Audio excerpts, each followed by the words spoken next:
We are all Indigenous to a particular place.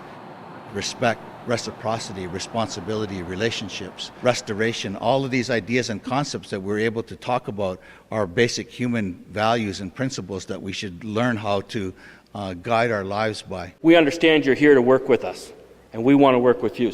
So make that first step to step forward and find a community that's close to you and say, hey, I got an idea, let's work together.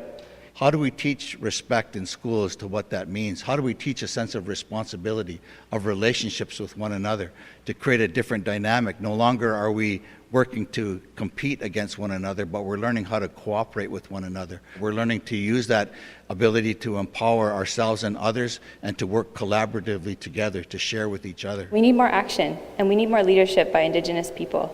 So do your best to engage those Indigenous communities and listen to them. Really listen to them.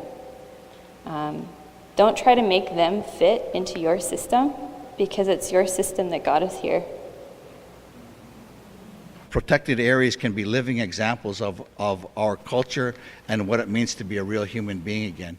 Not just Indigenous cultures, but cultures from all around the world as well. We as human beings are so tied to our ways of life, so tied to this physical and spiritual understanding of what it means to be a human being, so cared for by all of nature and how that was prepared for us and how we engage with it, that they are there for us whenever we need them. The discussion of North French watershed really does hit our core as a people.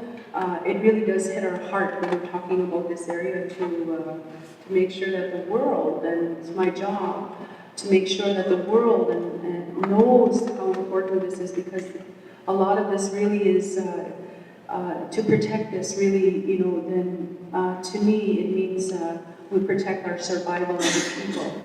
Our land resource base is small here in southern Ontario and in southeastern Ontario. It's very small, our land base, so we rely on all those public interest lands, how we're going to survive for ourselves. And I think that's the important thing, and I think this is the first step.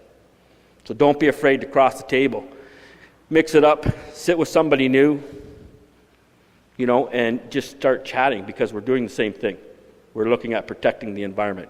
Maybe a little bit of different looks at it, but it's the exact same. The loss of habitat, the loss of and extinctions of biodiversity, all of those things that we all know well, all under the umbrella of global climate change. No time in human history have we had to face this way of doing this reality as human beings, which means then that the complications and the complexity of the issues that we're going to face demand complicated and complex expertise.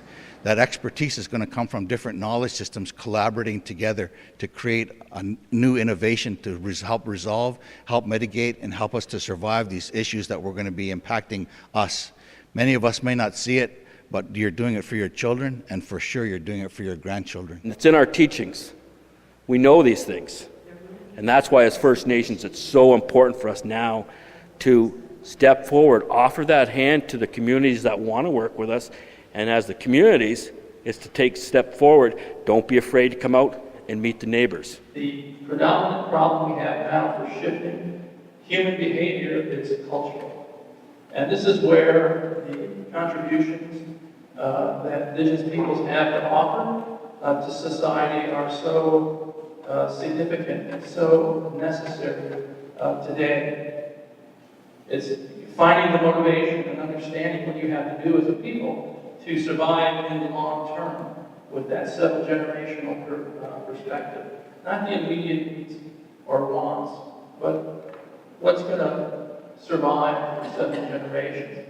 And that sort of thinking, those philosophies and values are absolutely essential to what the earth needs right now. And so I agree with Eli completely. A reconciliation, dialogue, and discussion really also has to include sustainability issues, because if everybody can't get on the same page on that level, at least on that level, we've got a real problem. I think it's time to take a bit of a leap of faith and really make this meaningful, because if we don't, everyone can agree on it, that we're going down with the ship, regardless of who we are. The environment will come back. We'll kill ourselves. The animals will come back. The water will clean itself. Everything gets put back where it needs to be. and something else will step up and take our place. As we've taken the place of other things before us, the same will happen to us. We like to lift up people, right? We think people are the most important things in our world, but they're not. We're a part of everything else. We're equal to everything else. Biodiversity does not serve us. We're supposed to be the protectors of that biodiversity. We're the young ones of creation. We're the babies of creation. We don't have all the answers. The lakes, the oceans, the creeks, the very water that falls from the sky is considered a living entity. It's the lifeblood of Mother Earth. When the Creator created this place, the third thought of love by the Creator was Rugobong. Rugobong was the water that passed through the lakes and the rivers and the creeks and the water from the sky. So it's sacred. We all want the same thing here. We want to protect the environment. Our communities often identify things that are important, whether they're sacred or whether they're logically sensitive areas or just things that are important to us because they're beautiful.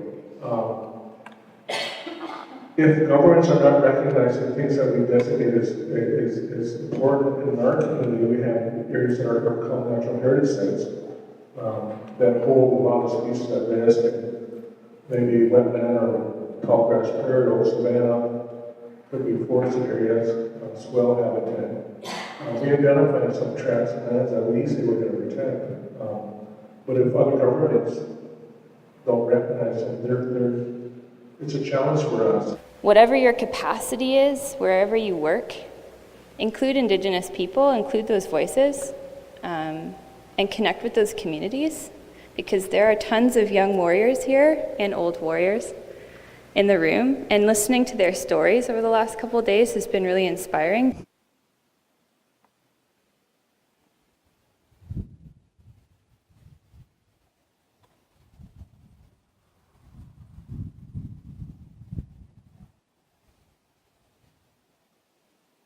Protected areas in Nagoya and now are about a methodology of protecting species at risk, habitat, so that that wealth of what in Algonquin is Jinaway Daganuk, all that has been created is protected. But what I heard in our session is at the end of the day, we have to find a way to protect it all, not just 17 and 10, all of it. And if the 17 and 10 gives us a chance to come together, talk, share our ways of knowing, and find a way to deal with the rest of the land, that's what has to be done. And I think I heard speakers the last 2 days remind the circle of that fundamental point.